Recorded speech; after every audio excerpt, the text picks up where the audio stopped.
What's up, everybody? It's your boy True Element 78 in the building with. The reigning and defending Mondo Lucha Hall of Famer and the best in the world, the X-Man Xavier Mustafa. Ladies and gentlemen, I am the natural Chris Black, aka the infamous narcissist. And Xavier Mustafa is up here telling fibs. He is not the best in the world. He is the next one to be retired from the world. But you are tuned into Saturday Night SlamCasters special edition, special report, all those things rolled into one. This is like a super show. We're going to be discussing AEW's Double or Nothing pay-per-view that happened this past Saturday, as well as WWE's response, which came in the form of Raw and Smackdown this week. We're also going to discuss the NXT 25th anniversary, well, not 25th anniversary show, but NXT 25 show that's happening this Saturday. And then we're also going to discuss the Emancipation of Dean Ambrose interview that happened on Talk is Jericho this week.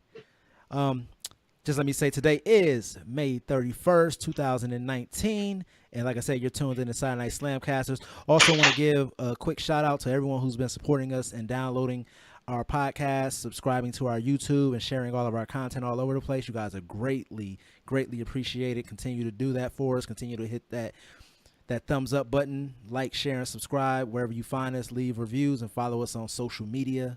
Saturday Night SlamCasters, wherever your social media networks take you. First things first, let's get our church announcements out of the way. Anybody got anything going on that they want to mention? I'll just let you know that I was going to say Lucha Underground. Wow, today is not my day. Legacy Pro Wrestling will be returning to X-Ray Arcade live on June 21st.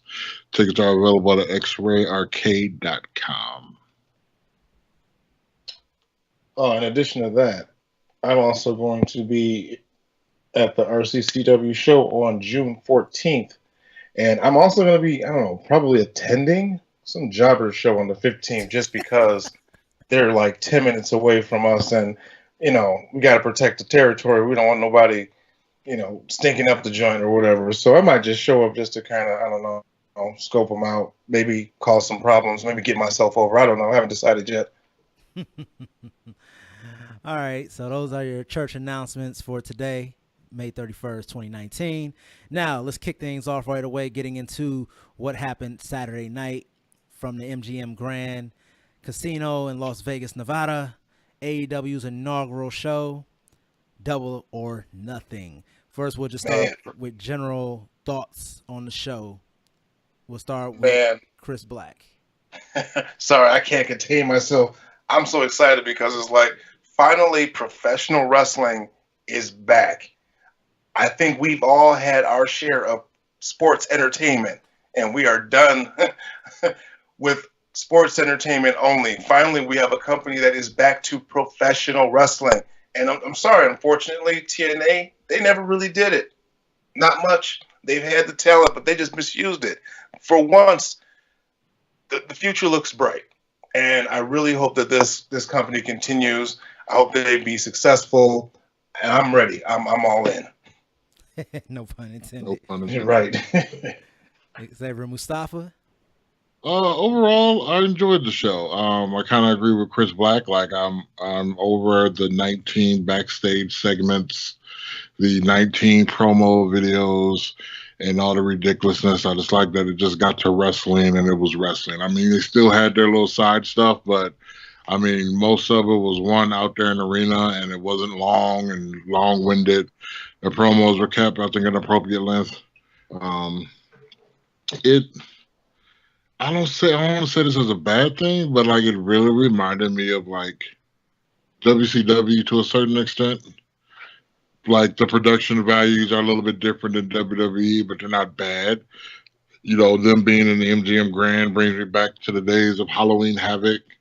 So stuff like that. I thoroughly enjoyed it. Now for my thoughts. Thoroughly enjoyed the show. It reminded me of those early NXT shows, actually.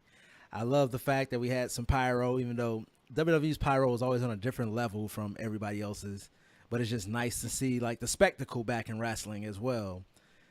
Because I can go, like if it's wrestling, I can go see it at my local armory or gymnasium or something like that. Like that's fun in itself. But when it's on TV, I think it needs to be a spectacle, and it was good to see it be a spectacle, have unique sets, a completely different environment, people some people who you're familiar with, some who you're not too familiar with, and some who now you're probably going to be a little bit more invested in those people, or they have new life breathe into them through this AEW opportunity. And like I said, I really enjoyed the show. The surprises were there. The action was there. We're going to get into what the strongest matches of the night were and what some of the weaker matches were of the night. But overall, it was a thumbs up show. The only knock I could really give the show overall was the length of it. I don't think it needed to be a 4.5 hour show. I would have much rather seen it be a more concise 3 hour show, because it kind of wore me out for the rest of the week when it came to WWE's product, even though WWE's product runs you down itself as well. But 5 hours of wrestling in a week is about my limit. Right. But now we can get into the matches individually and take them as they came. We started things off at the DoN, Double or Nothing, we refer to as the DoN from now on, with the Casino Royale, Battle Royale. And there were all types of unique characters in this match. And we can skip right to how it ended, and then you guys can comment on the people who were in the match if you want to, or people you think that that could possibly get over, or that should definitely stick around with AEW.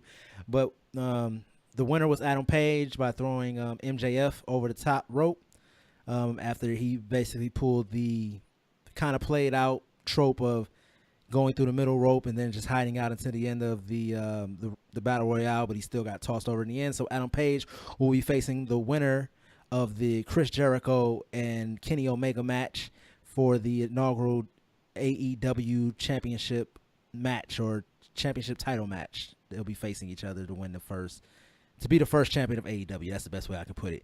But yeah, what were you guys' thoughts? We'll start with Xavier Mustafa. I know he has the 7 scrolls over there with notes. All I must say about the Battle Royal, I mean, the Battle Royal is exactly what it is, a Battle Royal. It's just there to, introduce you to some of these characters and their gimmicks and things like that.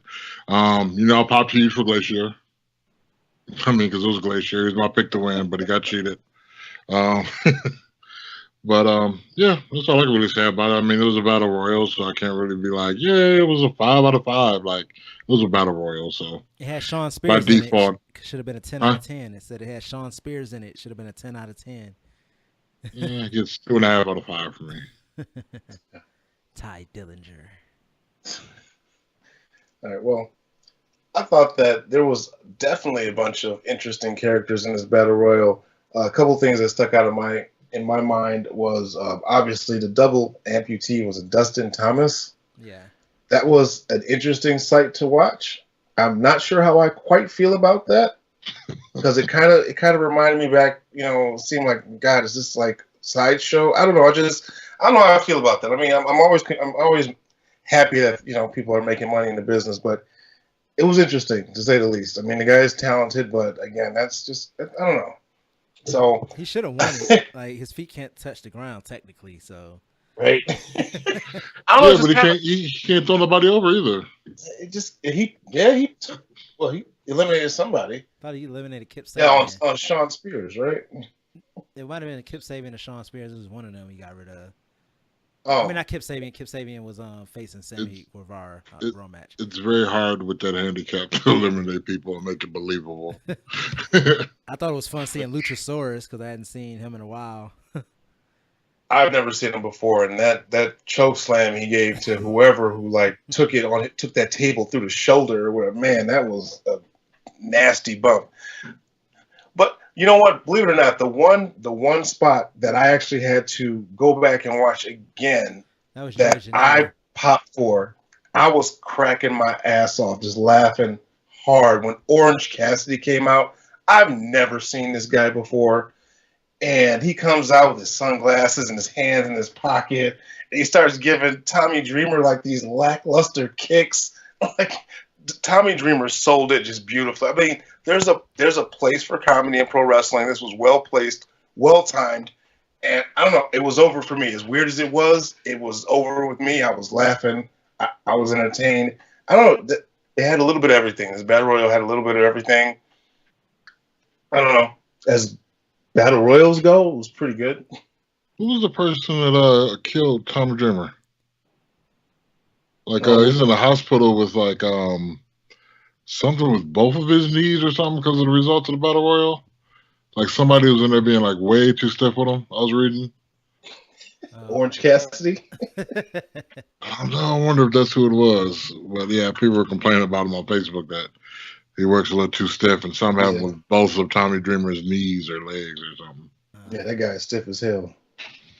Don't know, but yeah, I enjoyed the battle royale. I think it did a good job of setting up the MFJ character to people who weren't too familiar with him. I know I wasn't too. You had it right. I wasn't too. You had it right, MJF. All right, yeah, MJF character.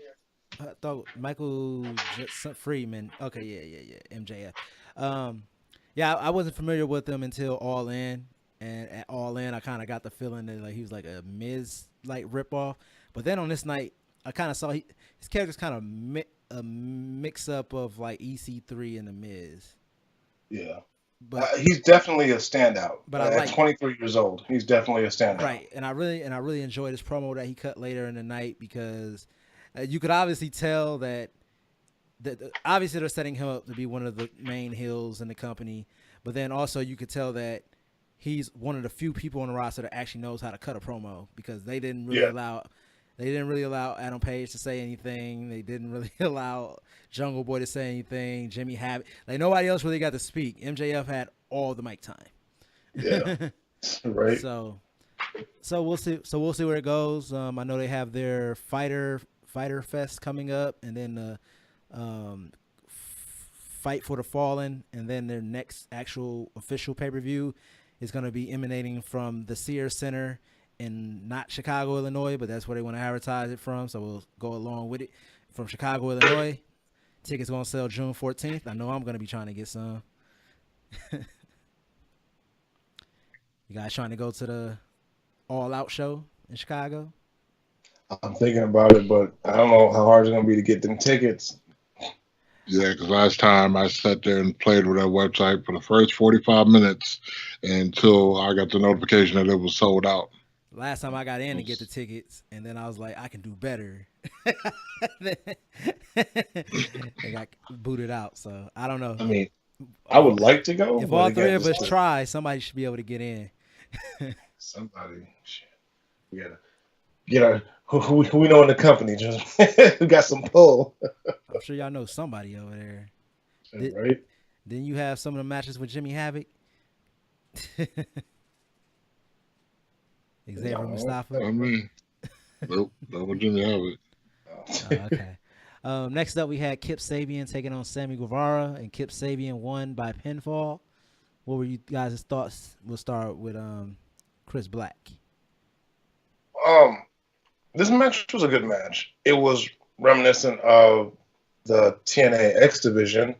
I mean, both of these guys are talented, very fast-paced, high-impact kind of match. But I don't know, it was pretty good. Nothing stands out in my mind about it, except for these guys are talented. I mean, I'm looking forward to see more of them work. But I mean, it was okay. In a match that had matches that we saw later on, it was definitely good. I really love that Deathly Hallows finisher. That is a nice finisher. Well, I'm gonna say the way I watched the pay-per-view is I actually watched the beginning of the pay-per-view, and watched that to the end, and then went back and watched the pre-show because I was like, I probably ain't gonna miss anything important in the pre-show. So that was. So that was the last match I got to see. I mean, it was all right. Typical spot monkey match. Yeah, that's all I can say about it. It was okay. Nothing special. All right, let's get to the main card then. They kicked off the show with SoCal Uncensored taking on what were they calling it? Oriental Wrestling Entertainment, OWE, and then I guess they're actually known as the Strong Hearts. Yeah. This match was awesome. It was better than it had any reason to be. Like I wasn't really expecting too much out of this match, and I hadn't really seen any Scorpio Sky's matches, but wow. That guy is super impressive. Christopher Daniels just does his thing, and for him to still be doing it at the level that he did it in this match, I thought was amazing. At his age. Right. And, Frank Kazarian also did his thing, but and I was really surprised by the OWE guys. Like, those guys were in there putting in that work. Like, for some monks who have taken up professional wrestling, I think that the future is bright for them, especially if they stick around with AEW, because in WWE, if you can't speak English, then they can't do anything with you. But if they're gonna try to be different, I think this would be a great pickup for them, and to actually do something with them with that connection that they have there. But yeah, the highlight of this match to me was Scorpio Sky. Like, I hadn't really ever checked for that guy, but I'm gonna be checking now. Yeah, definitely. I'm gonna say I enjoyed the match. I actually think the other team should actually went over in that. I was thinking that too, because they were putting them over so much on commentary. Yeah, I thought they were gonna go over. I'll probably say my MVP for that match is just Christopher Daniels. That man is still just puts me in awe at the things that he can do at his age, and they still look just as crisp as when I used to watch him in the late 90s, early 2000s doing his Ring of Honor stuff. Right. Yeah, Christopher Daniels definitely has not missed a step. He still got it. It's just like he can go with these, these younger guys that are all over the place. But man, like I saw a lot of spots that I've never seen before, like the double. They both went for an arm drag, and they both just kind of landed right in the middle of the ring, opposite directions with their arms hooked. I've never seen that before. And it was just very interesting that what Christopher Daniels brings, like his years of experience is just wealth of knowledge.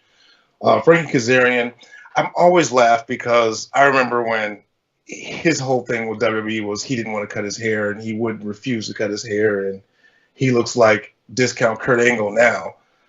But I'm not going to talk shit about Frankie Kazarian. He still got it as well. And Scorpio Sky, yeah, definitely MVP. But I'm with Mustafa. I think the Strong Hearts should have went over. And if they just picked up pro wrestling, they've got the mannerisms pretty down. Yeah, so, that match overall was just a display of athleticism. And like I said, it was much better than it had any reason to be. We all mentioned that we felt that OWE should have went over in this match because they were being put over so strongly on commentary. And just to see SoCal Uncensored, I think SoCal Uncensored went over for the Frankie Kazarian and for the Scorpio Sky push possibly in the future. But yeah, they should have put over OWE. I do want to bring up the commentary team from this show. It consisted of Alex Marvez, Excalibur, and JR. Now, JR and Excalibur, I think, really did a good job. JR was a little lost until maybe the third act of the show. He was doing an okay job. I think he really came alive around the Cody Rhodes match and all the way up through the end of the show. And at the end of the show, you get the classic JR call that's going to probably be on replays and highlight packages for years to come in AEW. And we'll get into that later on. But what you guys think of the commentary team? Because I thought Alex Marvez did a very piss-poor, unenthusiastic job. Overall, I think commentary did a good job of doing much of the storytelling, which especially for a show like this that doesn't have TV, that doesn't have week-to-week storylines. Of course, they did some things on social media where not everybody follows all of these performers on social media, so they might not have known much of the storylines. I think the commentary team overall did a great job of setting these people up for their future endeavors and within the company. I actually have to make a conscious effort to pay attention to the commentary teams because WWE has so conditioned me to not give a damn about what they're saying.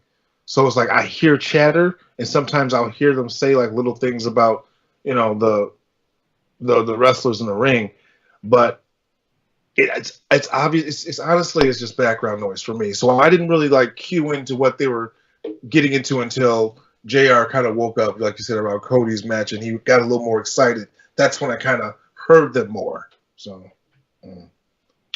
I thought the commentary was decent. I mean, the only thing that I really had a problem with it was like there was a point where the one guy who named you said not the Excalibur, Alex not Marvez. yeah, when they were talking about when the tickets go on sale for All Out, and he had the date like completely wrong, and JR had to correct him on it. I mean, but little stuff like that's a big thing. Like when your next show is, when ticket goes on sales, that information you should have readily available. Now, granted, this is their first show, so I'm not going to knock them for that because everybody's learning. They're learning each other. They're learning the product. They have all these wrestlers that most of these guys never heard of or worked with that they had to research about today. So they probably had a lot on their plate today. So I'll give them an A for effort. All right. Next up, we had the women's 4-way match, or 3-way match, shall I say, where it was Britt Baker, Kylie Rae, and Nyla Rose competing. But then, excuse me, it's Dr. Britt Baker. You got to remember, they kept saying doctor. Yeah, They made sure they put over that she was the doctor every 3 seconds. Right. So it was supposed to be a triple threat match, but then Brandy Rhodes came out, removed her jacket, and looked like she was going to pull a Stephanie McMahon and insert herself into this match. But she says that this is going to be a good match, but she needs it to be an awesome match. And after she says that, she introduces Awesome Kong, who enters into the match, making it a fatal 4-way match. What you guys think of the women's match? We'll start with Xavier and Mustafa. This is one of those things that I wish I didn't get spoiled on because, I mean, literally, I was out and about, and as soon as it happened, 18 people on my news feed was like, oh my God, Awesome Kong. So I knew she was coming, so it wasn't a surprise to me, but I'm a big fan of Awesome Kong. So her being on that pay-per-view, I thought made it much, much better. I'm a Kylie Rae fan. I love her gimmick. Probably the same reason I love Bayley's gimmick, and people, hate me for that, but I like Kylie Rae. Britt Baker was all right. I didn't think she needed to win that match, but yeah, whatever. And then the other girl, I thought she was kind of bland. Forgot her name, but the other big girl in the match, Nyla Rose, yeah. I thought she was kind of pointless. Not trying to be mean, but See, now that he's saying that, that's who I'm going to get to retire him. Whatever. But overall, I thought the match was okay. I didn't agree with the finish, but I'm not the booker, so it is what it is. First of all, I did not see Awesome Kong coming. I thought she was done with wrestling. I was shocked. I was surprised. I like Mustafa. I'm a big fan of Awesome Kong's work. However, this match, I think, highlighted more Kylie and Britt Baker. I think that Nyla Rose and Awesome Kong did not do much. I mean, what more so Awesome Kong, what she did was a little more impactful. I'm glad that she did the Tower of Doom spot where she took them all down and she didn't sell like she got hurt. That's something that you don't see. Like even Braun Strowman, when he did it, you just like, oh my God, like you just took so much out of you. But no, she was very dominant. She was just stomping around like she was that top bitch, The finish could not have gone any more perfect. If they did not plan for Kylie Rae's ponytail holder to get kicked off her fucking head, if that was not planned, that was the most perfect ending I've ever seen. Yeah, but she literally kicked the ponytail holder off her head. I'm not gonna lie, I did pop hard for that. See, I thought this was one of the weaker matches on the entire show. I thought this was the weakest match of the night. I was actually surprised that Dr. Britt Baker won. I thought they were going to definitely put over Kylie Rae. I think Bayley actually winning at Money in the Bank kind of maybe made them call the audible and have Dr. Britt Baker win. I thought Nyla Rose looked like trash in this match, like just super, like just ineffective, like completely in the match. I think that's kind of why Awesome Kong was brought in. Awesome Kong also looked and moved around the ring like somebody who hadn't wrestled in 3 or 4 years as well. Of course, she got her spots in or whatever, but I think her and Nyla Rose were the weaker two opponents on the match. It would have been a much better match if it had just been Kylie Ray and Dr. Britt Baker, in my opinion. And yeah, Nyla Rose is gonna have to do something to either get some more flattering ring attire or start hitting the gym, because I was like, it just wasn't a good look out there. She just looked like she was completely lost in that match, like disheveled and everything. So I don't know how long she's been doing it. So yeah, moving on. So hold on, let me say one more thing about this match. Now, if I was Nyla Rose, I would be a little salty that they brought. Well, first of all, I'd be interesting to know when she knew that Awesome Kong was going to be involved in this match, because they build Nyla Rose to be the beast, the monster in this division, and then they bring out the real beast in Awesome Kong. And it's like she stole her thunder. She stole her spotlight, and she was just upstaged by Awesome Kong. I'd be a little salty about that. Yeah, I mean, if I was her, I would have been fighting. Can I get like a power spot against Awesome Kong? Or, like I said, there was really no reason for Awesome Kong to be in this match unless they were still kind of afraid of the whole ideal of, for those who don't know, Nyla Rose is transgender, of like those people out there that don't recognize or call her by her pronoun or whatever she wants to be called by, of the ideal of, oh, that's actually a man beating up on women. I don't know if maybe that's why they did what they did with Awesome Kong, or but I don't have a problem with any of that. Like I think Kylie Ray and Dr. Britt Baker taking out Nyla Rose in the match, and then those two doing their thing and constantly keeping Nyla Rose out of the ring or whatever. I think that could have been some effective storytelling in order to get Nyla Rose's character over as a monster.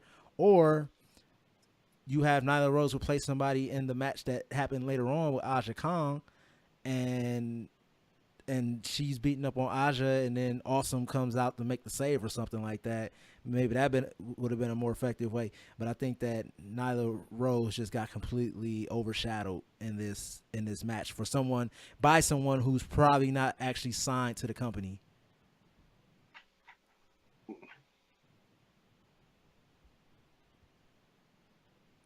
Nobody has anything to say? No, I'm done with that match. All right. Next up, we had Best Friends taking on Angelico and Jack Evans. And Best Friends won via pinfall. I just want to say that I'm amazed because, granted, I haven't seen Jack Evans wrestle in probably almost a decade. But back in his Ring of Honor days, I would figure he would either be dead or paralyzed or a vegetable right now. Like, that man should not be alive. Didn't he do like a triple backflip off the top of the cage? Yes. Like, this man is insane. I see nothing has changed. He still takes a lot of sick bumps. But it was kind of fun to see him in the match, though, because, I mean, it's been years since I've seen him. But I thought the match was pretty good. God, I'm trying to think. What was the finisher? Because they did a couple finisher moves. But I can't think of the tag team finish that actually ended the match. It was a cruncher. Wasn't that diamond cutter? Yeah. And they did weird. Yeah. And they hit They hit it on Evans. That was hot. This was not my favorite match. It was kind of forgettable. And unlike Mustafa, I'm not a fan of Jack Evans. Fucker, learn how to sell. This match kind of, this was kind of my piss break match. And when I came back, like, the action was hot and heavy. It was a spot fest, in my opinion. But then it was also kind of amazing to me that, well, not amazing to me, but it was funny to me when after the match was over and they were asking for the hugs and they were getting ready to go for the hug and then the lights went out and the lights came back on and there were these two guys in the ring and I was sitting there like, who the hell is that? And you could look at the crowd and see everybody's like, who the hell is that? Yeah, that was a very awkward segment. Anybody know the name of that tag team? I had heard it, but I forgot the name of them now. No, not on the top of my head. And they had all the little minions out there. Yeah, I had no idea who those people were. Some of the minions was hilarious because some of them was putting like extra effort in what they were doing. So if you actually go watch it again, like watch different guys. Yes. And yeah. One thing I want to say too is I'm a big fan of the color neon green.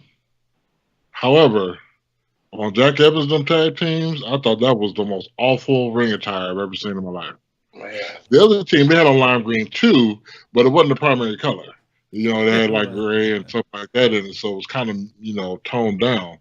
They just looked ridiculous and awful. I'm sorry, but Jack Evans, all due respect, and you know how people say when you start off with that, but he looks like a yarder.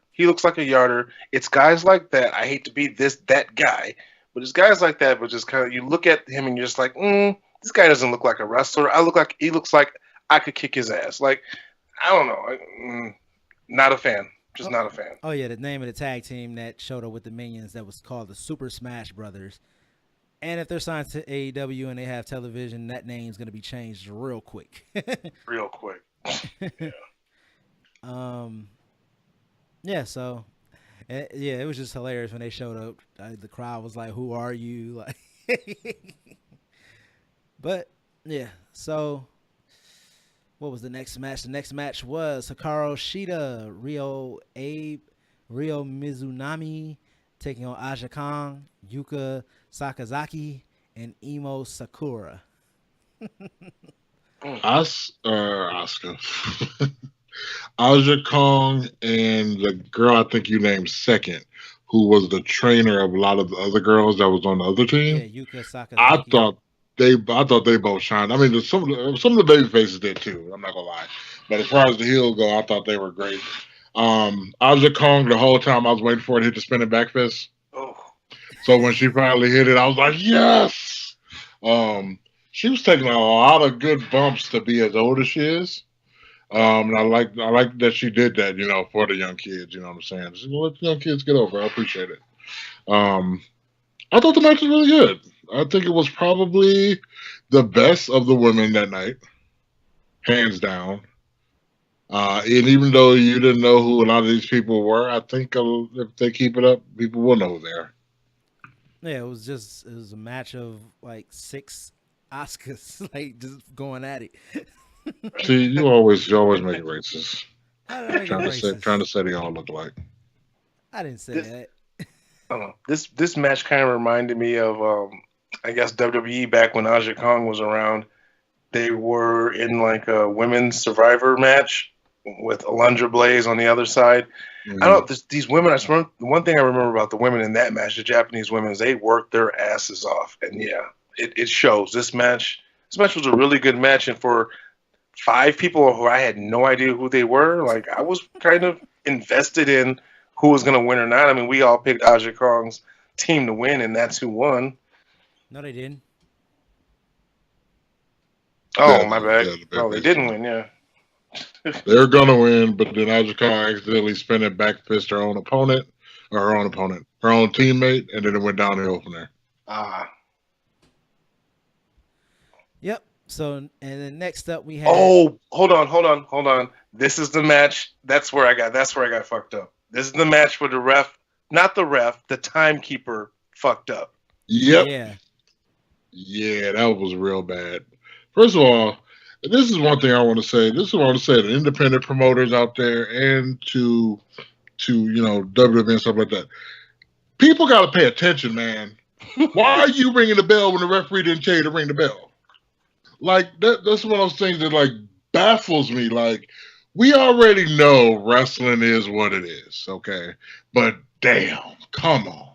And the ref was looking like, this ain't on me, too. I said, too, like, this ain't on me. God dang it, 2. I didn't tell you to ring the bell. Dag nabbit, Bobby. I bet his name was Yeah, Bobby. And they played music too, so you knew it was gonna win because it was the bell. right. Oh man. Well, next up, arguably, is a lot of people's match of the night. It's not my match of the night, but it was Cody Rhodes taking on Dustin Rhodes. Brother versus brother. Bragging rights. Father's love on the line. What'd you guys think of this match? We'll start with the natural Chris Black. All right. Well, going into the match, the one thing that I absolutely love was the story that they were telling going into the match. Cody wanted to end the Attitude Era. The promo that he cut on one of those Being Elite shows or one of the interviews, he said he's so sick and tired of his generation being compared to the guys during the Attitude Era. And I think he's absolutely correct. This generation has more talent. Sorry for all you Attitude Era people. This generation does have more talent than the Attitude people. And it's their time now. And Cody, this was a statement that we're moving past the Attitude Era. The Attitude Era, as good as it was on the wrestling business, it kind of killed the business too, because people got overexposed. The championship titles meant nothing. They were being changed every other week. So, yeah, it's a new time. And like Moxley said, this is a paradigm shift. It's definitely a shift. So getting to the match, though, the match was emotional. It was great. The storytelling was great. It is my match of the night. Just goddamn, that was just a really, really great match.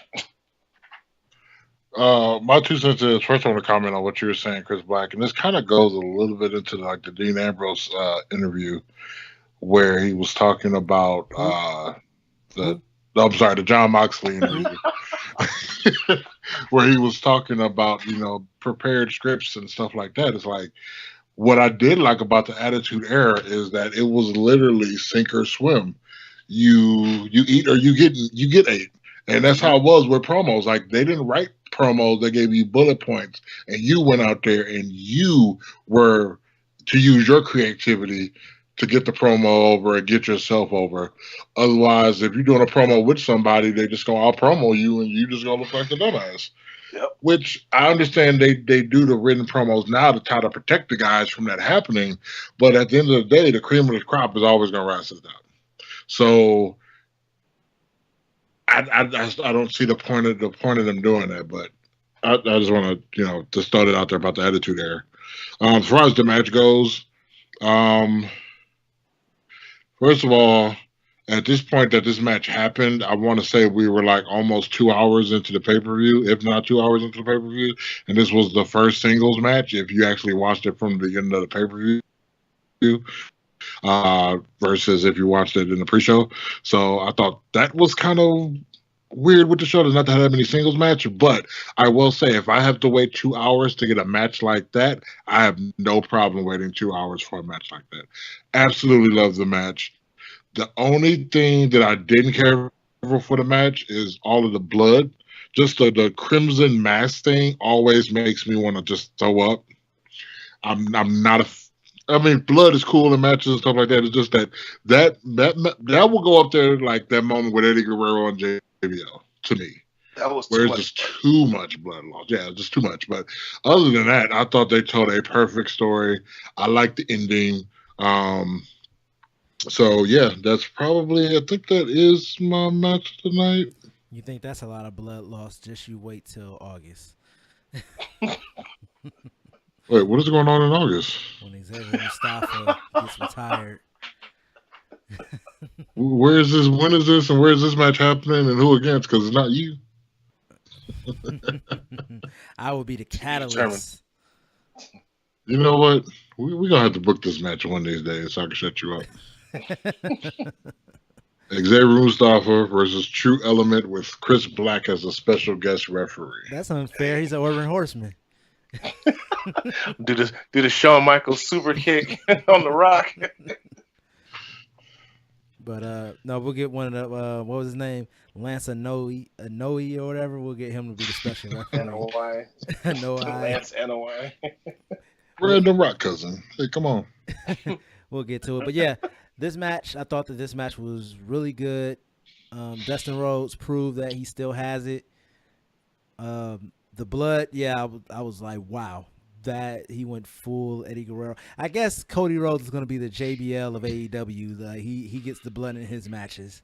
You know what? Let me point this out too. We said this a lot in this podcast so far, and just this pay-per-view alone. These older people are running circles around a lot of these younger people. And the cool thing that I liked about Dustin Rhodes and what he did was he didn't do a whole lot. You know what I'm saying? He didn't do no corkscrew moonsaults. He didn't do a whole lot, and he also didn't do that is the art of working. And he also didn't do much of the things that he did in WWE. He had a completely new moveset for the most part in this match. Yeah, and he like sold, and like everything was deliberate and had a purpose, and I thought that was great. And then Cody was just the greatest compliment to that because, I mean, he didn't do a whole lot of stuff that was super special either. But at the same time, the pacing and the storytelling took precedence, and I loved it. Right. I will honestly say that I've never been a huge fan of Cody's before. I think that his work is just, it's not bad, but it's just like nothing to write home to. But this match was man, maybe it's because it was with his brother and it was so heartfelt, and the promo he cut afterwards was moving. But I don't know. This was a really, really good match for Cody. A really, really good match.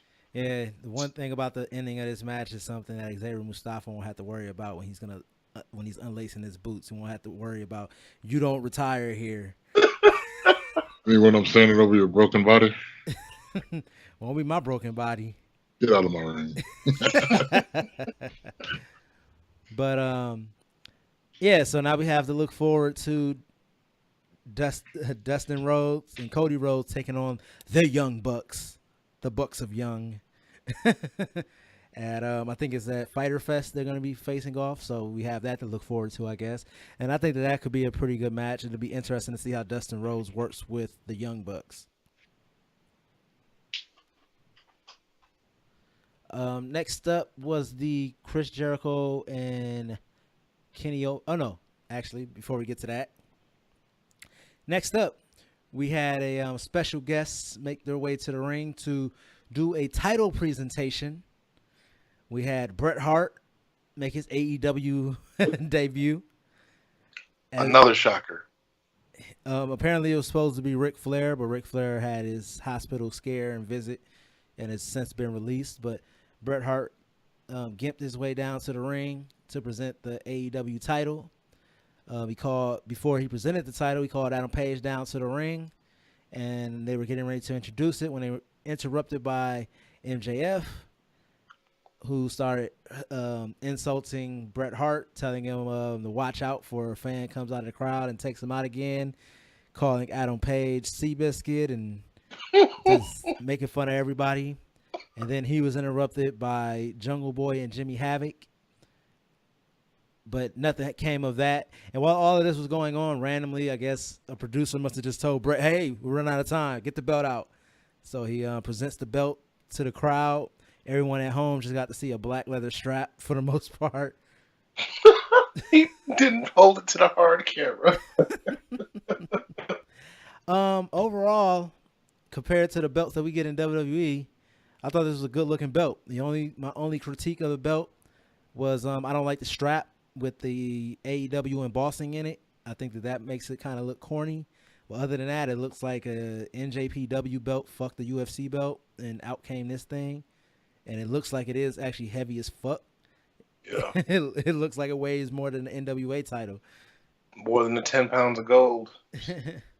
So what'd you guys think of the title presentation, this segment, and the belt itself?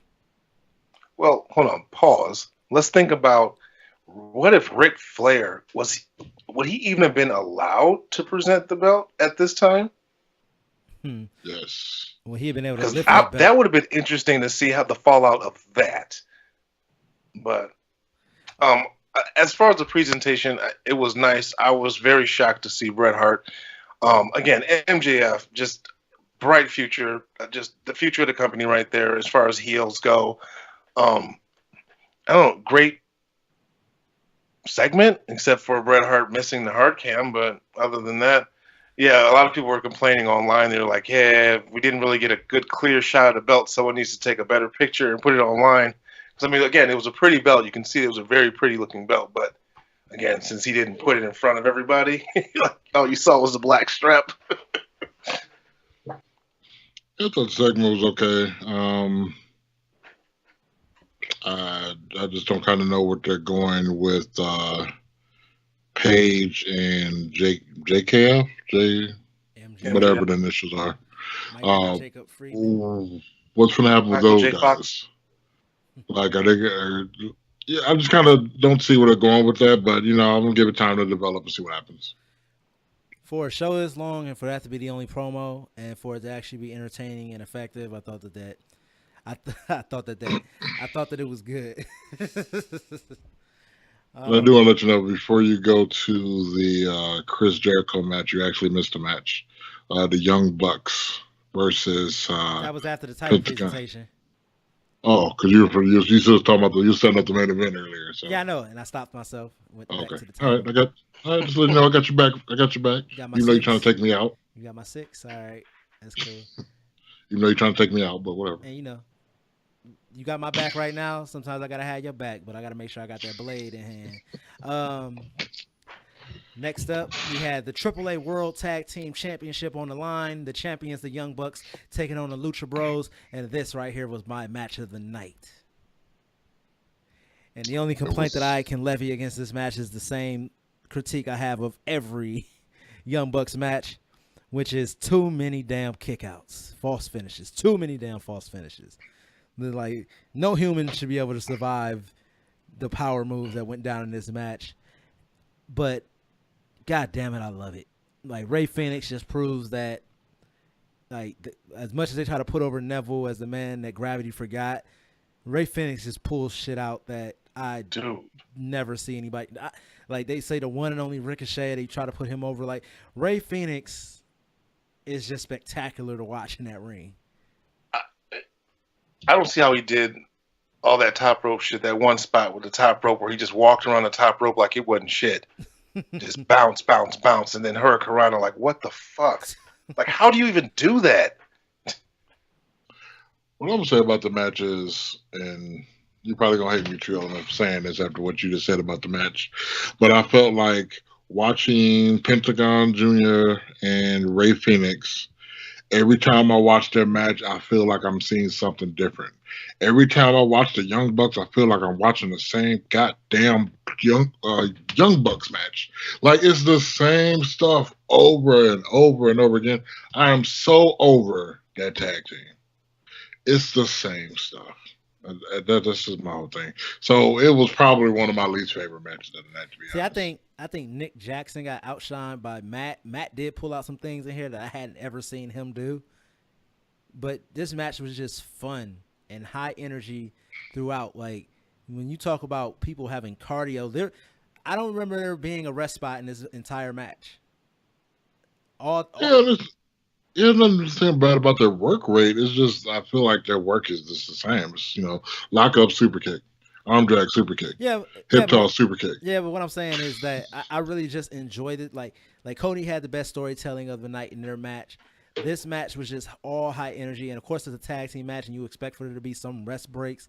And this was more of a tornado tag, and everybody. It was constant movement for 20 minutes, 25 minutes straight, however long the match went. And it was just ridiculous. And you had some of everything in it. Of course, the Young Bucks are going to hit their spots like you just said. Every time you watch a Ray Phoenix, a Pentagon match, a Lucha Bros match, you feel like you're watching something different. The Young Bucks hit their spots and they hit their spots. That's what they do. But that contrast in here with Ray Phoenix and Pentagon, like, they worked their ass off when they had a booking the next day and they had to call it off. Right. So I'm full disclosure, this is my first time actually watching the Lucha Bros. I've never seen a single episode of Lucha Oh, Underground. so you haven't been to so you didn't come to Mondo That's just Lucha not last my year? yeah, it's just not my thing. I was impressed by them. Now, I've gone on record before. People know that I'm not really a fan of the Young Bucks. Never really have been. They kind of turn me off with all that super kick party shit. That's one of my criticisms. I hate that the super kick has become like a DDT nowadays. But with that being said, oh my God, this match.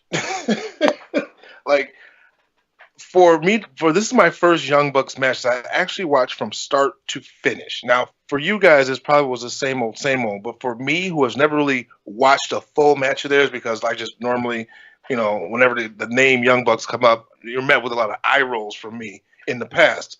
But man, this was probably one of the most exciting, riveting tag matches I've ever seen, personally.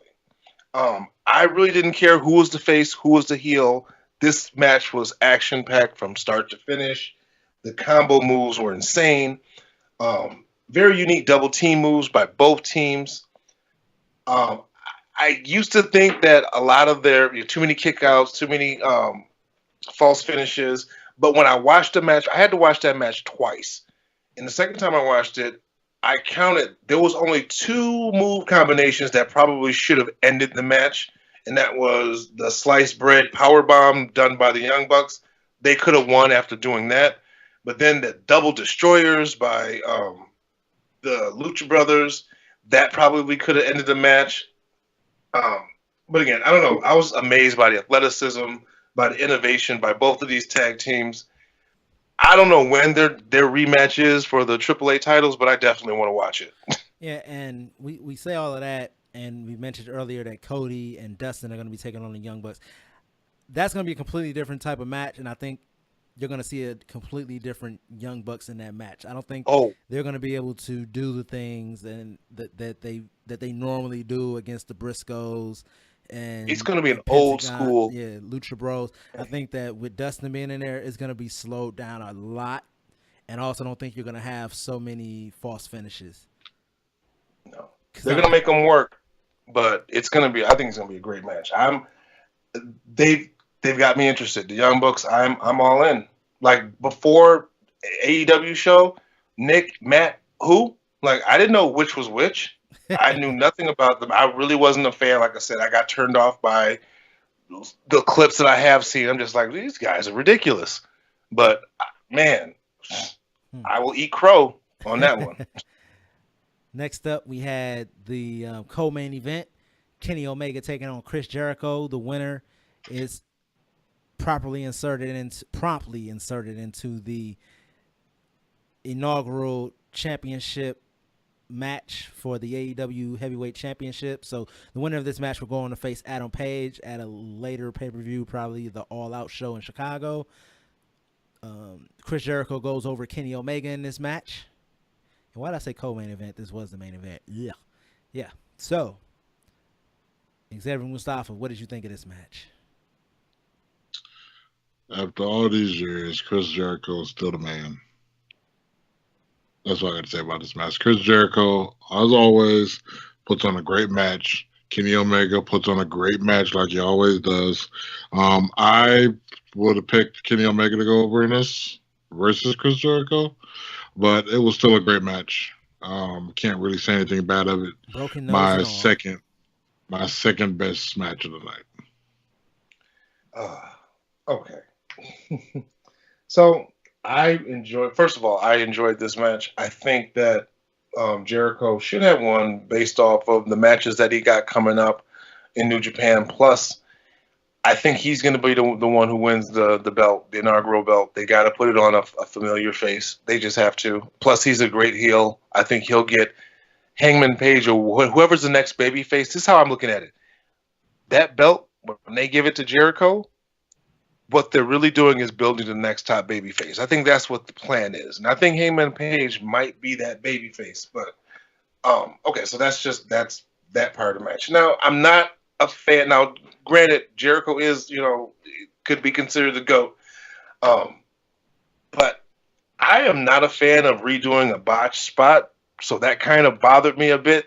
That it was very obvious that it was a botched, and they tried it again. It was like a little later, but just not a fan of that. Kenny Omega. Now, I've actually started watching more of Kenny Omega's New Japan matches, some of the matches in the past. One of the things that I really like about Kenny Omega is that he protects his finisher. That one was called One Winged Angel, and they put that over. If he hits it, it's over. If he hits it, it's over. I mean, that's one of the most protected moves I've seen in this era. So, when someone actually does kick out of it, it's going to actually mean something. Plus, during the match, I was waiting for him because I'm like, well, if he hits this, it's over with. Like, I felt like a kid again when Hogan put that leg drop on you. The match was over. No ifs, ands, or buts about it. Now, the one thing I don't like about Kenny Omega, and it didn't help that whoever was saying it on the commentary team, the damn V trigger. Like, how many times are you going to attempt a certain move over and over again before you stop trying to use it? I don't understand. And they're just V trigger. That got kind of annoying. It's like, dude, you tried it 10 times. It hasn't worked for you. Why are you keep trying it? Forcing it. Yeah, I enjoyed this match. I don't think it was better than the New Japan match that they had. I want to know what kind of freaking tables it is that they're using in this company right now. Those tables were kind of ridiculous as far as the way that they would break and everything like that. Apparently, I heard there were Japan-style tables. Yeah, because we saw Joey Janela get chokeslammed through the table earlier in the night, but then you see Chris Jericho picking up the table and Kenny Omega jumping out on top of the table and into Jericho on the ground, and then you saw Kenny Omega go through the table later on. This match was fun. I wasn't surprised with Jericho going over.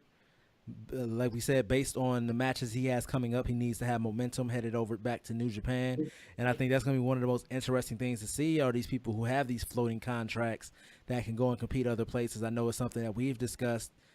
I can't remember if it was on this podcast or offline, but where like you live in a certain area and there's all these different people and everybody uses them for their shows, but it's hard to put a championship on them or to build them up within your organization because like you like them and you put them over, but they go work somewhere else and your champions are going to get buried or something like that. So it's going to be very interesting to see the type of relationships that AEW is able to maintain with these other organizations in order to keep people who are either in title contention or whatever, because AEW says wins and losses are going to matter. Is that wins and losses only within their roster, or wins and losses do they travel with you when you go to these other promotions? That's something that hasn't been clarified just yet. But so Chris Jericho goes over. Then after the match, he gets on the mic, says that AEW isn't a company for the fans. It's a company built for him, and that everyone owes him a thank you, including Kenny Omega, including the fans, including everybody in the back. And he did get his thank you from one guy who just couldn't wait. He had to get in the ring and show him to his face what he thought of him. And that's one man named Jon Moxley. And I love JR's call here with Jon Moxley hit the ring. It felt old school Attitude Era type. Also like that it wasn't like what WWE would do where music would hit and everything like that. It actually seemed like he just showed up. And I love the way that the crowd built up organically. Even the cameraman didn't kind of know where he was. It was like a commotion in the crowd, and you could hear the surge and surge and surge. And then he hit the ring, and you could just see everybody in the crowd losing their minds. Yeah, this part was great for me because I forgot that this happened because, of course, I was spoiled on my news feed as well. Yeah, so what were you doing? So what were you doing instead of watching? I was at an independent wrestling show in Illinois. And do you want to speak on it? Was it any good? Was it better than this AEW pay-per-view? I'm not trying to crap on people, but no, it wasn't better than the AEW show. There's some good matches on there, So So you went down there to support your boy Austin Aries. That's what's up, man. No, no, didn't go down there to do that. But it was kind of cool. Exactly what you said. Like, you know, he's coming out, but you don't see him, and the crowd's going nuts. And you're like, what's going on? And you're like, oh my God, it's Dean Ambrose or Jon Moxley, whatever you want to call him. What I also thought was great about that is he had so much, I don't want to say positive energy, but he was just had this like gleefulness, like happiness, like to be there. Like when he was in the ring, literally it was like there was a light on him. And he was just the happiest person on earth. And it's kind of interesting. Anymore. It's like you can tell. He moved like someone with something to prove. Yeah, you can tell, like, you know, when you look back at his WWE stuff, man, you can just feel and look and see how just over it he was the past. Yeah, I mean, in the interview he said a year, but I mean, I felt like he's been like that for the past couple of years, to be honest. Right. Oh yeah. But it was great to see that again. Showing up definitely gave me kind of like a callback to the NWO when Kevin Nash and Scott Hall first showed up, and they're just like, oh my God, what are these guys doing here? You know, one of those feels. And I was wondering if they were actually going to say the name Jon Moxley because they held off on it for a while, and then they finally said it. Yeah, so he hits the ring, delivers a dirty deeds to Chris Jericho, delivers a dirty deeds to the referee, goes to deliver the dirty deeds to Kenny Omega. Kenny Omega shoves him away. They brawl in the ring, out of the ring, into the crowd, up to the stage area. Jon Moxley is able to subdue Kenny Omega, and then he delivers an attitude adjustment to him off the top of the poker chips down to the stage area. And we go off the air. For those of you who went online to see what happened after that, he sticks up the middle fingers and everything like that and says it feels good to not be. All right, I want to correct you. He gave him the dirty deeds on the poker chips. He gave him the FU off the poker chips. Oh, yeah, he did dirty deeds on the poker chips too. Yeah. I was like, did he just hit the FU? I'm sorry, the attitude adjustment. So they have their So on this night they set up their two heels in Jericho and MJF. They have their two baby faces within Kenny Omega and Adam Page, and now they have their anti-hero in Dean Ambrose. So Jon Moxley. Oh yeah, Jon Moxley. So overall, like we said, good pay-per-view. Would you guys compare this to any of the WWE shows or more to an NXT show? You know, more NXT. Yeah, I would compare it more closely to NXT, in which case this may disappoint some people, but I'm sorry, this show was not better than some of the NXT shows this year. And mostly I say that because one of the things that I like most about the NXT shows, 5 matches, 3 hours long. 5 matches that mean something. But of course, this is a brand new company, like you said, when you do things to introduce people.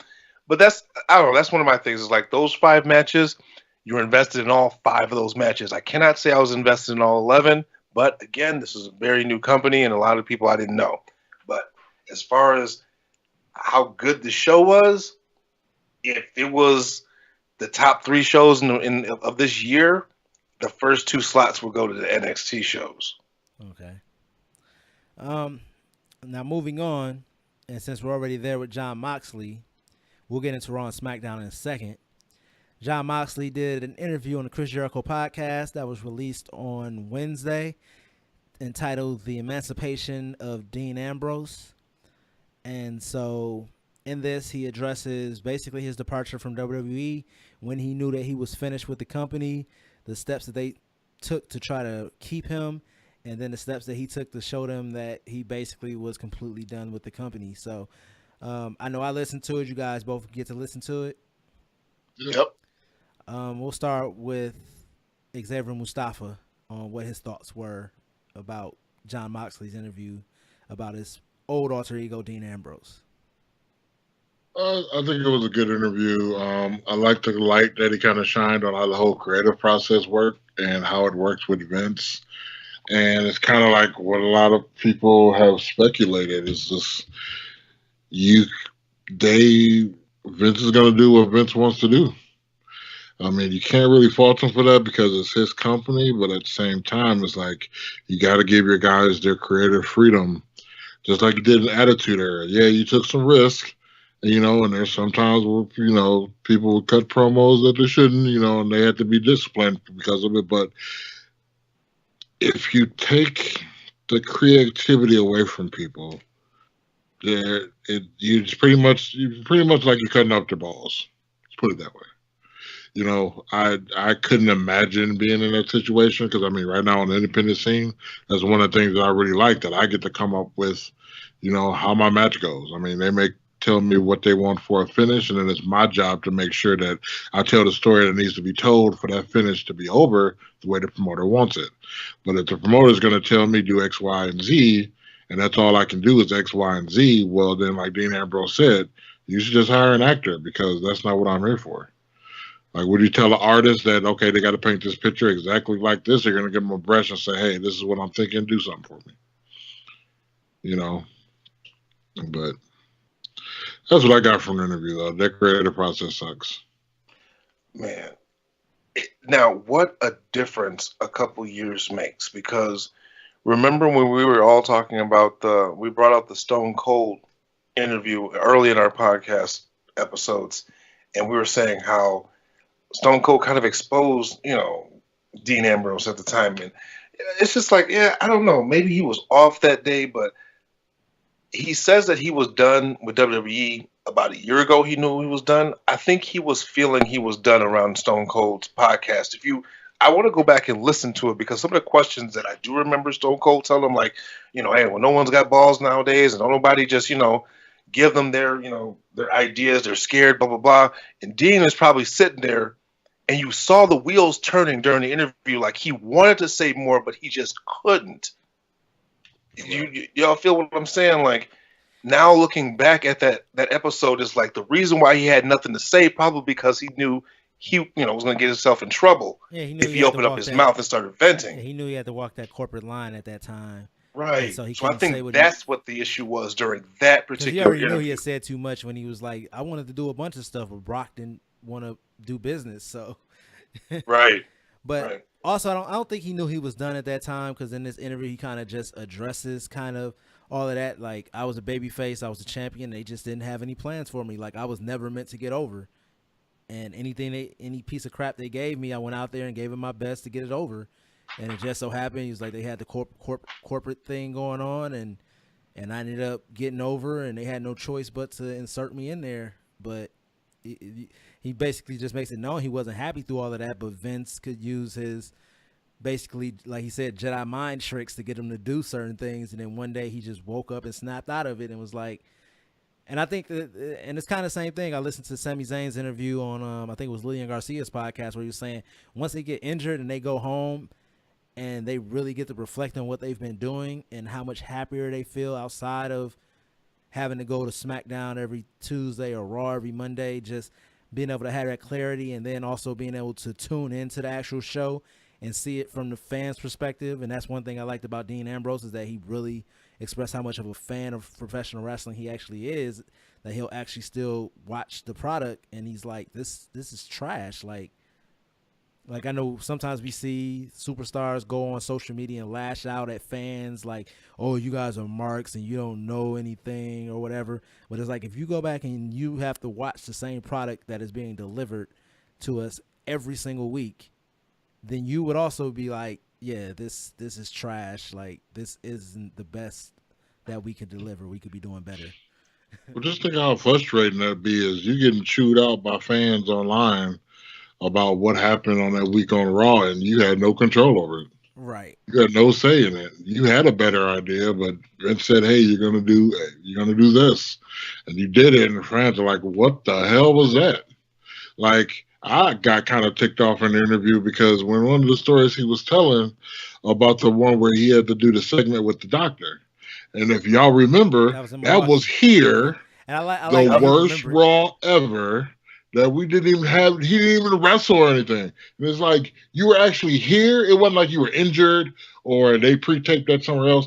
You were here in Milwaukee, in the building, and didn't even wrestle a match.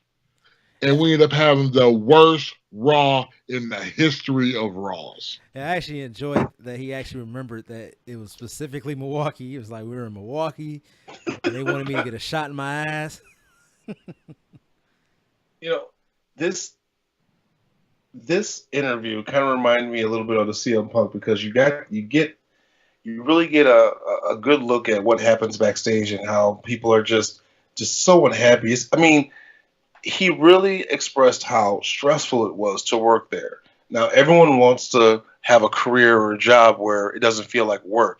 Now, I can't say that, honestly, a lot of those people in WWE feels like this is their dream job anymore. It's gotten to the point where a lot of people now are saying, I'm taking happiness over money. Like Dean Ambrose during the interview, he's like, I just want to be creative. Like, I'm not driven by money anymore. And it's like, people always forget that pro wrestlers, we are artists. You cannot stifle our creativity. That equals death to us. We have to be able to express ourselves. That's why we became professional wrestlers. So I can only imagine, like, you have ideas that will get you over. You think you got ideas that will get you over, and they're not listening to you, or they want to put you in some dumb shit, or, sorry, I want you to, play second fiddle to Roman Reigns. Like, I can imagine how frustrating that's got to be. Yeah, and also, I don't know. I guess I couldn't work in WWE. I couldn't. Right, and also like how he was like, when he was talking about the night where he had like 4 different segments with Seth Rollins or whatever, and he's like, none of it even went together. So like, he's like, I'm part of this storyline and I can't even follow it. So I can only imagine what the people at home are thinking. Don't you think that, like, if the people who are involved in the storyline are the people helping to write the storyline or develop it, that they'd be more invested in it, and then you have more consistency within the story instead of, it seems like you're always flying by the seat of your pants. The one difference with this and the CM Punk interview, you could tell that he was completely bitter on the company. I think that Dean Ambrose came off a little bit more professional than CM Punk came off as far as talking about the company, and maybe that could be a lesson learned from the whole CM Punk and lawsuit situation and different things like that. But Dean Ambrose basically just put it out there that when you work for WWE, it's an audience of one. Fuck the fans. If Vince isn't entertained, then nobody's going to have a good time. I felt Dean's satisfaction when he was saying how he was waiting. He was just salivating at the opportunity for them to hand him his contract just so he can look at it and be like, no thanks. To the point where he blew his load early. He was just like, you know what? Fuck this contract. Like, I'm not signing. I can feel like I felt happy for Dean. Like, when he was telling that story and he was just like, man, I was bursting at the seams to tell them, you can take that contract and shove it. I'm not signing. Now, the one thing I'm really interested in, I really want to know, because of how PC and PG the company is and all these different partnerships that they have with all these different fundraisers and organizations, mainly Susan G. Komen, what this line was that they wanted him to deliver about Roman Reigns' leukemia that was so bad that he was just, he didn't want to repeat it. He didn't want to repeat it, and he was like, they would have lost sponsorships, like, and he would have probably ended up having to take all of the fire for saying it. Like, I really want to know what was in that script. Probably something along the lines of, I don't know, couldn't have happened to a nicer guy or some fucked up shit like that. Yeah, so any other thoughts on it? As far as like the creative process, like, he didn't really express anything that a lot of people hadn't already been speculating on. He kind of just confirmed a lot of the things that people already knew, thought they knew, I should say. One of the things that I got out of this interview was that he was saying, expect this to become a trend. Nobody's going to be getting early releases anymore. Ride your contracts out like he did. That's the best way to handle with WWE. And I feel like there's going to be a mass exodus. Now, I don't know if AEW is going to be able to, or if they even want to, just start picking up WWE's leftovers like that. But there might be a mass exodus of people just tired of WWE. And like Dean Ambrose said, like, from the bottom of his heart, he's just like, look, change your creative process. You're killing the business, or you're killing your company. Like, he's pleading with Vince McMahon, like, dude, change your creative process. Yeah, just wait till Really? Sasha Banks shows up in AEW to take on Britt Baker. Well, that probably never happened. They don't have her under like some type of lifetime contract. But actually, you signed a Bret Hart contract. It's 20 years. Right. But my feelings is, yeah, I think there is going to be, like you said, a mass exit of talent from WWE. But WWE, they're kind of in a unique situation where they have so much talent they can pull from NXT and NXT UK and all these other NXTs that's about to open.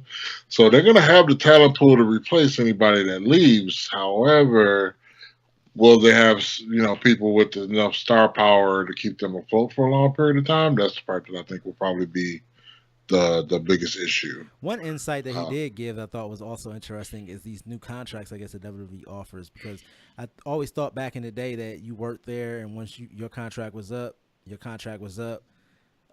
As far as like anything that you did in that time, I like how he basically said like everything I did, if they sell a Shield DVD 10 years from now, they're still giving me my 0.27 cents or whatever. Oh yeah, you get that for a lifetime. Okay. That never changes. Okay. I guess maybe if you breach your contract, maybe you don't. Yeah, I think if you do something like that, you forfeit it. Yeah. Right. So that's why he's okay, he did the he smart did thing. He did kind of say it like that. He was like, if I had to just quit, I would have messed up all of that. But he's like, I rode it out to the end. And so basically he got a pension. And you know what? And he was a good sport. Like he said, he totally expected them to bury him. He was expecting it.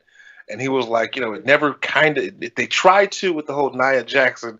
He was on to him like, yeah, I get what you're doing. What did you think about that for the Shield's final ride, him getting a $500 check for that? Oh, dude. And Jericho said the right thing. He was just like, dude, don't even cash it. Oh, I'm cashing it. That's the check. Say, keep that stub, cash the check. $500. Yeah, that's pretty shitty. Here's $500. Yeah, that was a slap in the face. Yeah, the entire thing has just been kind of funny to me because I remember when it was first announced that he was getting ready to leave, and Corey Graves were talking to Renee Young on commentary. She's like, "Yeah, he's getting ready to leave for greener pastures," and they're like, "Greener pastures? This is the WWE. There's no pastures greener than this." Shit, they say that now. You know what? Okay, so maybe this is probably along the same lines where people are like, you don't discuss the John Cena heel turn until it happens. Okay, I'm gonna bring up the elephant in the room.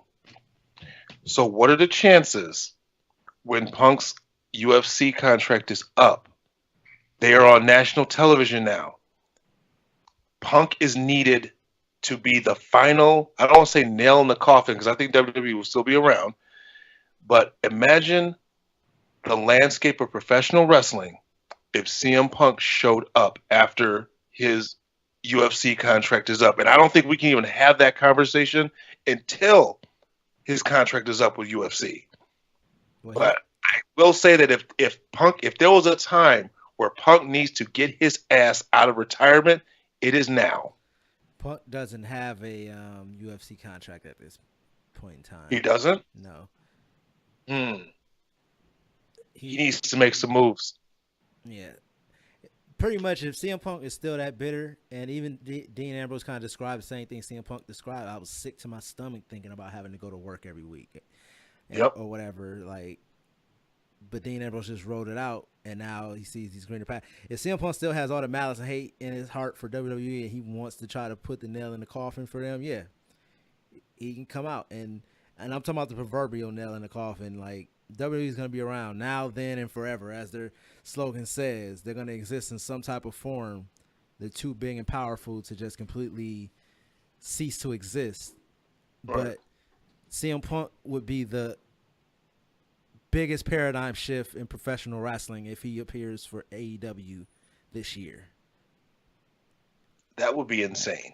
That would be insane. That would flip the business on its head. And there would be nobody that WWE could bring back besides The Rock. And The Rock would have to come back as a full-time competitor. Not even. I will say not even The Rock could save the WWE if CM Punk joined AEW. Not even The Rock. There's nobody. They have nothing left. Nothing. What can they pull out of their ass? Stone Cold? They have nothing. We got Adam Cole, baby. They got the Velveteen Dream. You got Matt Riddle. That's all they got. All right. You know, I wonder what the people at NXT, like, honestly, is Johnny Gargano like, when's my contract up? I think they're all like, ooh, I think we're going to get called up. I'm like sick. I'm going to start having bad matches. They just fired the entire main roster. Just wait until Finn Balor's contract is up. You know what? Okay, I'm going to say this. I'm going to defend the WWE for a second. Everyone wants us to sing AEW all their praises. Honestly, all Vince McMahon has to do is tell the boys, go out there and tear shit up. Yeah, go out there. That's all he has to do. Go out there and get over. And they will shut AEW down. Which we can get into it. Raw and SmackDown.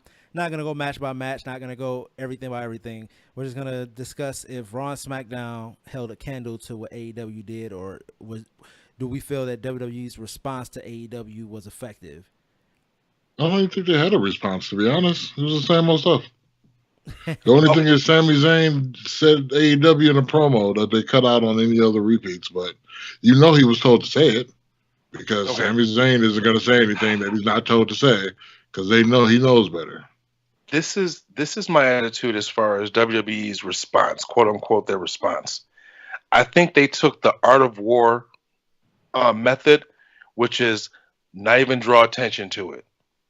If they would have gone out of their way to try to put together this massive over-the-top show, it would have been obvious. And it would have looked like they're sweating bullets. To be real nonchalant and just kind of casually throw AEW's name out there, they're just like, yeah, we know you're out there, but we're not concerned. It was a message. They actually did send a message. Now, I don't prefer that they had that message wrapped up with shitty wrestling or a crappy television show, but they did send a message. Yeah, so like I said, we're not going to go match by match or scene by scene or whatever, segment by segment, but I do want to just speak on how Raw kicked off. I love Brock Lesnar with personality. I think that it's hilarious. Comes down with the Money in the Bank boombox with the Brock Party shirt on, and basically Kofi Kingston comes out. Seth Rollins comes out. Same thing we've been seeing since Brock won the Money in the Bank. They tell him to cash in. He's like, he's making fun of them, playing their music on this little boombox thing and dancing around. And Paul Heyman's rocking out and all this different stuff. Seth Rollins walks off. And then they're like, well, if he's gonna be a party pooper, then we're not gonna reveal who we're gonna pick. Kofi stays in the ring, gets beat down by Dolph Ziggler. Xavier Woods comes down to make the save. Chases Dolph Ziggler. I'm not even going to get into this entire segment, but pretty much this was the entire first hour of the show was Dolph Ziggler, Xavier Woods, and Kofi Kingston, and some combination of them all in fisticuffs. And then I'm done with. And then I'm Dolph over Ziggler, Dolph Ziggler. Then Dolph Ziggler cutting a passionate promo, but I'm so tired of everyone having to heap praise on Kofi Kingston to try to get him over in their promo.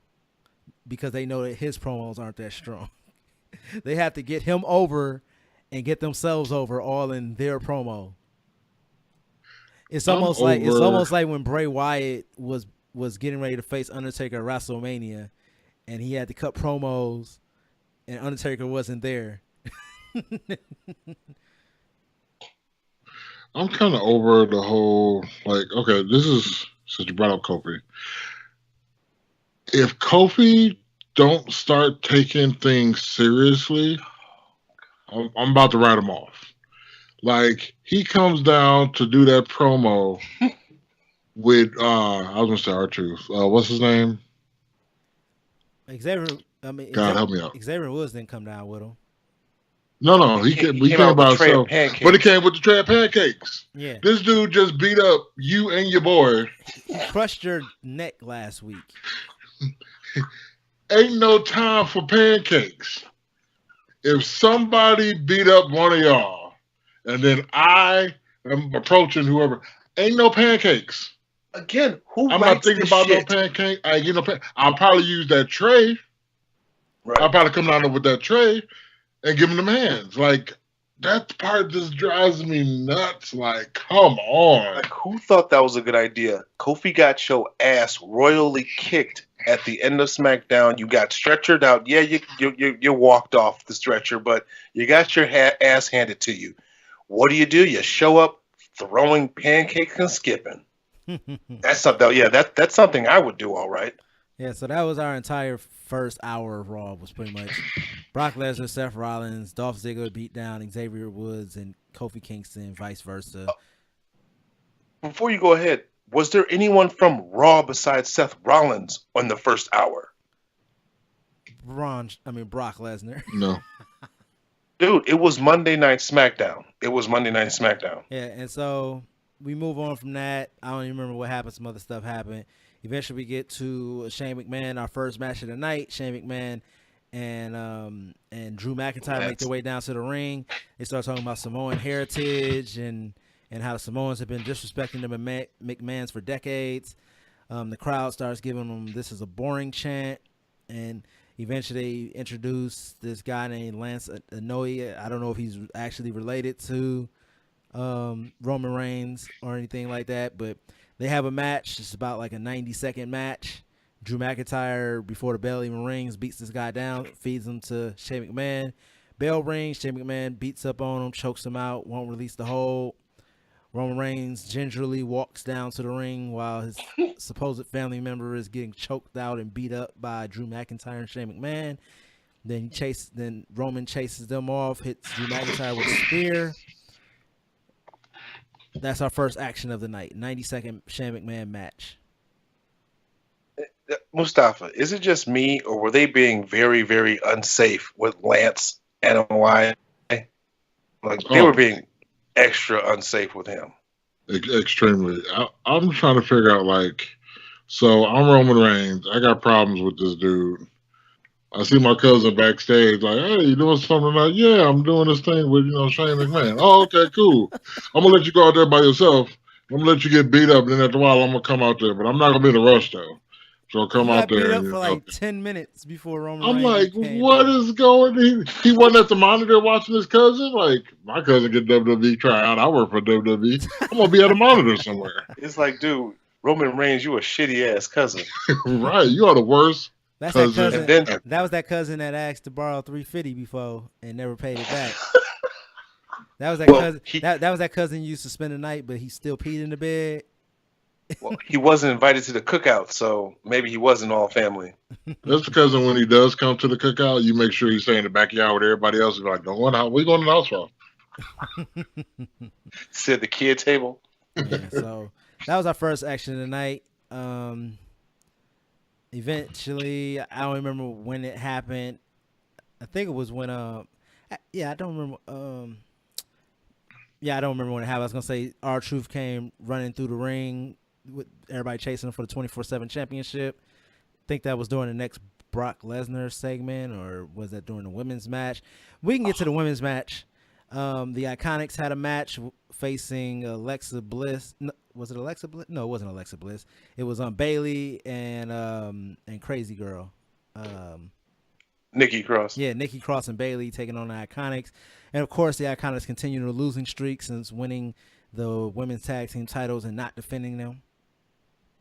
I'm over the women's titles, tag team titles. Throw them in the trash. Where's the Alundra Blaze? Didn't they lose again? Yeah. Yeah. Again. I posted on Twitter, but when the match started, I said either one or two things are going to happen. They're going to lose again in this non-title match, or they're going to win because Nikki Cross turns. But they just lost. So I'm so over the women tag team titles. They treat their champs like shit. So yeah. And they wonder why nobody's over and want to jump ship. So yeah, that happened. Next up, I think it was Brock Lesnar came down to the ring to try to make his announcement on who he was gonna pick the challenge again. Seth Rollins came down, and he's calling Brock all types of names and different things like that. And Brock is like, okay, I want to do it. I want to cash in. Paul Heyman starts reading the contract out loud, and he makes a statement that Brock Lesnar must utilize the Money in the Bank contract before May 19th, 2020, which Brock Lesnar was like, hold on, what? And he hadn't realized that he had a whole year to decide when he wanted to cash in. Starts slapping Paul Heyman with the papers. And he's like, you know what? I'm going to make this decision later on then. And so he hops on a plane and goes back to Canada or whatever. All right. I would have brought that segment if it wasn't for the fact that Triple H told him he had to make a decision that next week. Or wasn't it? Yeah, the next week. That was Seth Rollins last year. So, okay, so that means that you just kind of just disrespected your boss because your boss, that's insubordination. Your boss has told you had to do something. He's like, oh, I'm going to do that for a year? No, I'm good. Which I agree, you shouldn't have to announce which one you're going at. I mean, that was Seth Rollins after he won the Royal Rumble. That's what it was. But, like, I just kind of didn't get that either. I'm like, okay, that's blatant insubordination. This is why they got problems with WWE. Nobody listens to their boss. Or they listen to him too much. I'm not even going to lie. When this segment started again, I actually had to make sure I didn't mistakenly start Raw over. I got some serious deja vu when they came out again. I'm like, wait a minute. Didn't I see this already? It's just odd that they picked like exactly an hour from the Raw starting that they brought Brock Lesnar out again. Right. It was weird. Right. And so then we get to the gritty third hour of Raw where they turn the lights down. I really like the look of the third hour. That just needs to be the new. Did they turn them down? Yeah, they turn the lights off, turn off all the LED boards. It's pretty much a black and white set. There was no third hour 24/7 gimmick. Yeah, they saved that for SmackDown. But yeah, our main event, it was wasn't that I forgot we had the fatal 4-way match or whatever, or elimination match with Braun Strowman, Bobby Lashley, Baron Corbin, and The Miz to see who would be the number one contender to face Seth Rollins at Super Showdown in Saudi Arabia. And Baron Corbin won that. One of the writers need to be shot. They need to be shot. They're like, the winner of this match is going to face Seth Rollins, but two of the guys got a fucking match that Friday.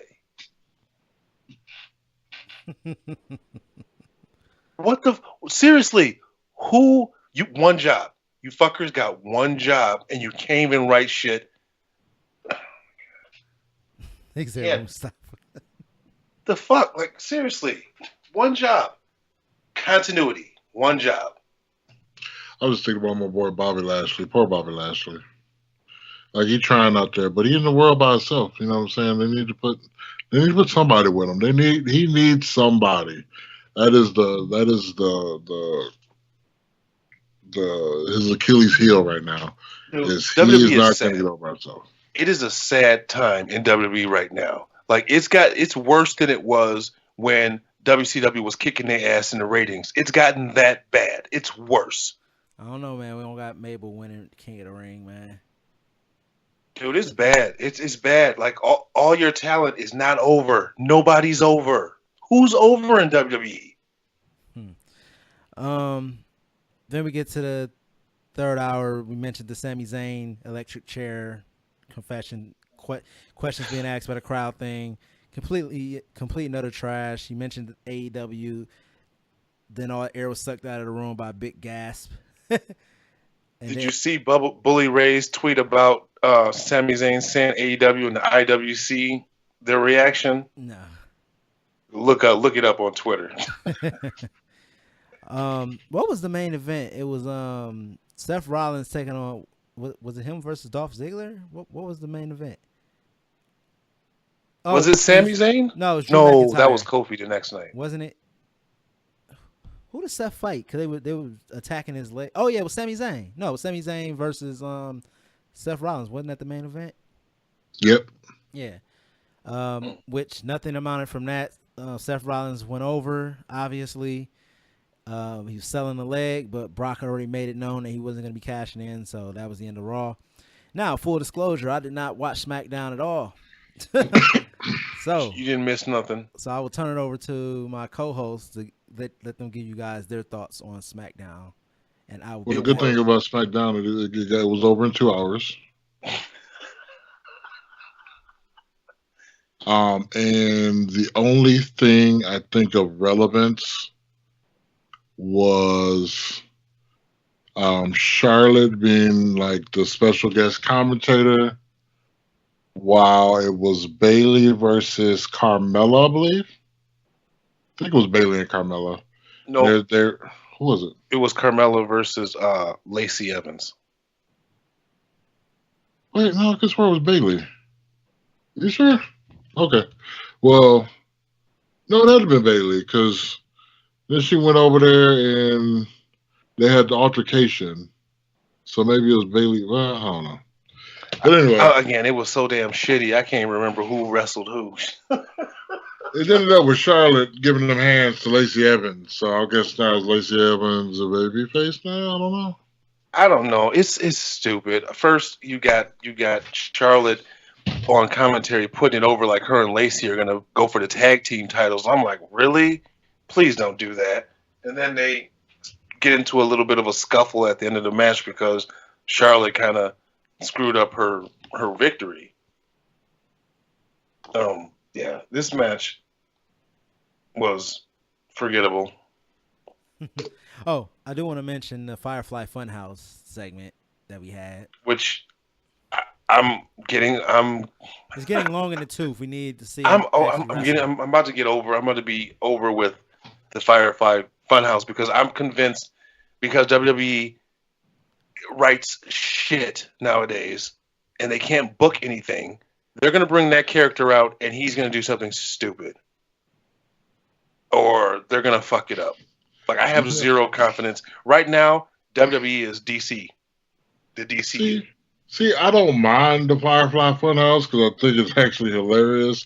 And he's not out ruining his gimmick by them having him wrestle somebody stupid for no reason. But right now, he's in control of the gimmick. As soon as they put him in front of cameras live, the writers are going to take over that, and they're going to fuck it up. I have zero confidence in the writers. Right. That's why I say keep him in the Firefly Funhouse because as soon as you come out of it, it's over. I'm already don't know how they're going to translate that into the wrestling ring. I have no idea. All I know is they call it the Fiend. That's the only thing that came out of this Firefly Funhouse. It's his version. Firefly of the Funhouse. demon. Is they named the guy. It's his version of the demon. Yeah, that's all it is. The Fiend versus the Demon. Wow. How riveting. Speaking of fiends, one thing I did hear about from SmackDown was R-Truth ended up losing the 24/7 title to Elias. Okay. Yeah, that was Now, hold on. Now, if you want to know how truly worthless everyone else feels the 24/7 title is, R-Truth runs out. Okay. Drew McIntyre, what's his name? Shane and Elias are in the ring. They're looking at him like, "What are you doing?" He gets laid out by Drew McIntyre. He pinned somebody. Yeah, Drew McIntyre pinned somebody. doesn't even pin him. He lets Elias like, "Yeah, I don't want this shitty title. Why don't you go ahead and pin him?"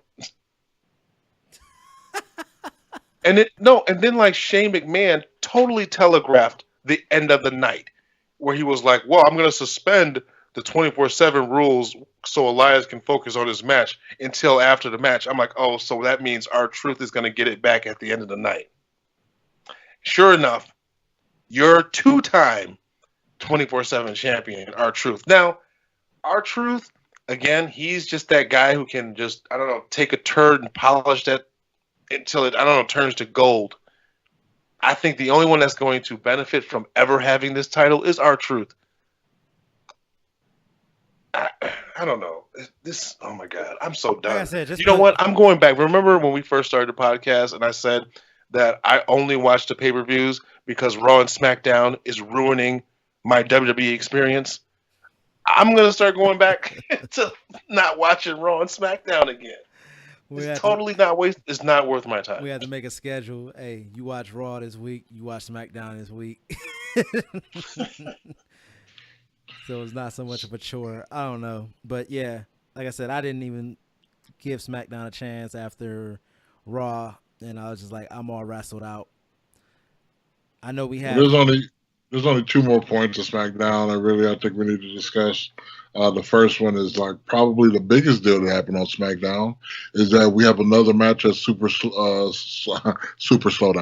At Super Showdown is we have the match against Lars Sullivan versus Lucha House Party. Aren't you excited? Oh, I feel the excitement. I hope the Lucha Bros show up instead of Lucha House Party. They're like, hey, we got two more people joining the party, and then they just come out, and it's like Super Kick Party. And then the last thing is it was Lacey versus Bailey, with Charlotte doing the commentary on the outside.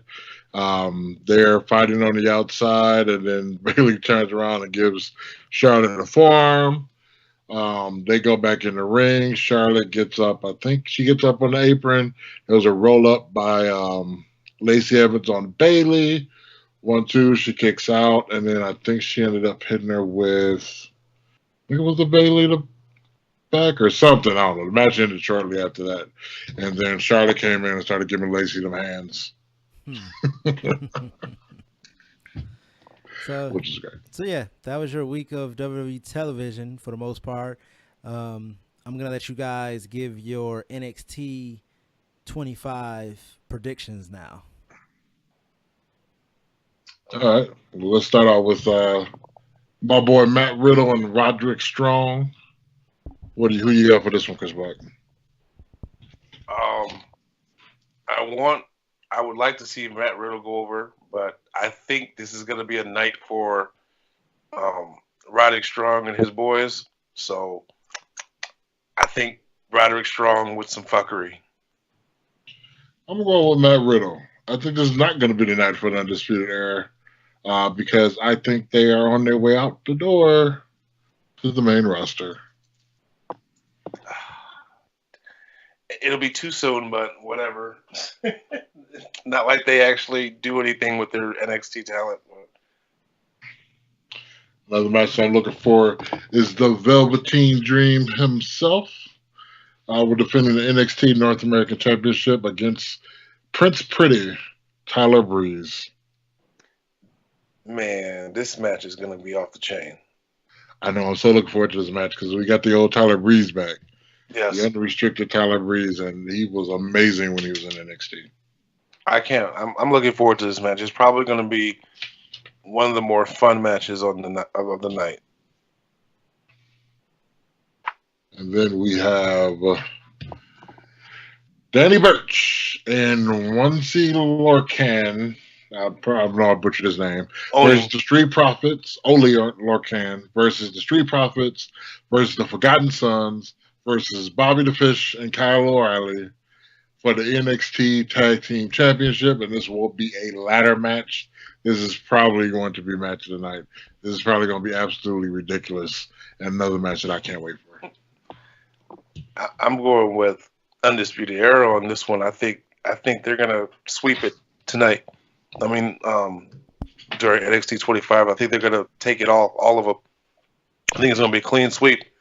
I think they're walking out with the tag team titles. See, I'm going to go with the Street Profits, and I kind of want to go with Danny Burch and Oni Lorcan. I think it will be a switch to try to, someone unusual, but something different if they put it on Danny Burch and his team versus the Street Profits. But I can see them doing with the Street Profits too because I think it's time for them guys. All right, then we got the NXT Women's Championship match. Io Shirai versus Shayna Baszler. Please, Lord Jesus, take this title off Shayna Baszler. I think it's time. I would really hate to see Shayna Baszler get brought up and get ruined. So, I guess if they're going to do it, now's the time. Maybe they need a badass on the roster. I don't know. I just don't want them to ruin Shayna Baszler, but I guess it's inevitable, like Thanos. So I am going with Io Shirai for the win. And I'm obviously going with Io Shirai as well. And then our main event will be the champion Johnny Gargano defending his NXT championship against Adam Cole, baby. Well, we already know who your pick is. Yeah, I think Adam Cole's taking it, and I think Johnny Gargano's going to the main roster, but they're gonna fuck him up. So I hope that seriously, they continue. like I'm not looking forward to Johnny Gargano going to the main roster because he's a smaller guy, and we know how Vince McMahon feels about that. So, good luck. And Godspeed. I have no idea what they would do with Johnny Gargano on the main roster. Like, look at what they're doing with Finn Balor right now. When was the last time we saw the Intercontinental Champion on Raw? Look at what they're doing with Ricochet. Even though Ricochet is having some great matches with Cesaro. Look at what they're doing with Aleister Black. Look at what they're doing with Cedric Alexander. Look at what they're doing with Buddy Murphy. Not a damn thing. And Buddy Murphy could be a star. Dude, half of their rosters could be stars. I don't know why they're worried about peddling the same 5 people on Raw and SmackDown. You've got half a roster full of stars just waiting to be unleashed. So, Xavier Mustafa, who did you pick? You picked Johnny Gargano? I'm picking Johnny Gargano. So you guys are split. Well, those are your NXT predictions. You guys got anything else? Any other topics that we might have missed? No, just goddamn WWE, step your game up. Like, well, AEW has embarrassing. arrived. They are not competition just yet, but if I'm WWE, I am batting down the hatches. It's not just about keeping talent locked in. If you're gonna keep that talent locked in, you need to be generating income and money from them. So you got to start delivering a better product. The funny thing is, AEW doesn't even have to compete with WWE. WWE is killing themselves. Like, AEW just got to exist. That's all they've got to do. Well, not really, because WWE is also turning a lot of fans off from professional wrestling. So they have to compete on that level to where fans aren't just turning off WWE and turning off of wrestling completely, but they're so intrigued that they come over to this new product and give it a chance. But that was Dean Ambrose's argument. He was saying, like, they're going to be on TNT in the fall, and what if someone who doesn't really follow the internet politics of wrestling is just going through the channels and they're just like, oh shit, it's Dean Ambrose. What's he doing over here? Oh, who is this guy? Adam Page. Who is that guy? I doubt anybody who doesn't watch professional wrestling will be like, oh, Dean Ambrose. I don't know, dude. The filthy casuals, they're not that knowledgeable.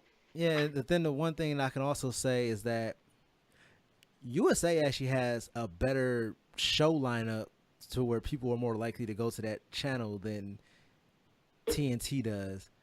TNT gets the majority of their viewers from NBA, I would think. Like, I can't name one show that comes on TNT besides NBA. You don't go to TNT unless you know exactly what you're trying to watch. Exactly. Shit. So, I don't know. We will definitely see when the fall comes around. You guys want to shout out your next events one more time and give out your social medias? We can close up shop. Well, Legacy Pro Wrestling, once again, coming back on June 21st at X-Ray Arcade. You can get your tickets at xrayarcade.com.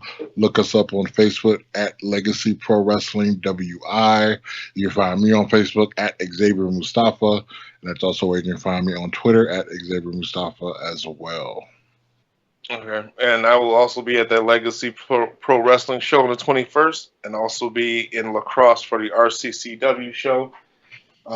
Not going to plug the Jobber show I might attend on the 15th, but watch me online. Maybe I'll go live or something. I'll be on Twitter at _natural_CB or the natural Chris Black on Instagram and on Facebook. All right, and like I said at the top of the show, be sure to follow us on all your social media networks as Facebook, YouTube, and Twitter, where Saturday Night SlamCasters or search Saturday Night SlamCasters. Once again, thank you to everyone who has been supporting and sharing our content. Please continue to do so. We will holler at you guys on the next one. We up out of here. Come get slammed. Peace.